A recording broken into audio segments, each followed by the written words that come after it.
చేసుకున్న తర్వాత ఆయన వాళ్ళ వైఫ్ ఆమెని చాలా బాగా చూసుకుంటది. ఆళ్ళ కూతుర్ని బాగా చూసుకుంటదని ఆయన అనుకున్నాడు. కానీ ఆమె బాగా కొట్టేదనమాట ఆ పాపకి. అన్ని పనులు చెప్పేది, బాగా కొట్టేది. అస్సలు మంచిగా చూసుకోకపోయేది. కొద్ది రోజులు బాగా చూసుకున్నది. వాళ్ళ హస్బెండ్ ఎదురుగుంటే మాత్రం చాలా బాగా చూసుకుంటది. వాళ్ళ హస్బెండ్ పనికి పోయినా, ఎడికన్నా పోయినా ఆమెను బాగా కొట్టడం, తిట్టడం అలా చేసేది. ఫుడ్ సక్కగా పెట్టకపోయేది. ఎంతైనా తల్లి తల్లే గదండీ! కన్న తల్లి చూసుకున్నట్టు ఎవ్వరు చూసుకోరు గదా! పాపం బాగా కొట్టేదనమాట. ఆమె వాళ్ళ నాయనమ్మకి, తాతయ్యకి అందరికి చెప్పేదనమాట. వాళ్ళ బాబాయిలకు అందరికీ జెప్తే, ఒకరోజు వాళ్ళేం జేశారు, సరేలే మా మనవరాలిని మేమే పెట్టుకుంటాం అని చెప్పి వాళ్ళ నానమ్మ ఆమె దగ్గరనే పెట్టుకుందనమాట.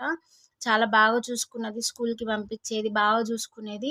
ఆ అమ్మాయి స్కూలుకి పోకుండా, నాకు స్కూలుకి పోను నేను మంచిగా పనులు చేసి నేర్చుకుంటా, పైసలెక్కువొస్తాయి కదా! అని ఆలోచనతోని ఆ అమ్మాయి అంటే వాళ్ళ పొలంలో పనికి వెళ్ళడం అలా స్టార్ట్ జేసిందనమాట. అయితే ఆ అమ్మాయి అలా పనికి వెళ్ళడం వల్ల ఏం జరిగిందో నేను మీకు నెక్స్ట్ పార్ట్‌లో చెప్తా.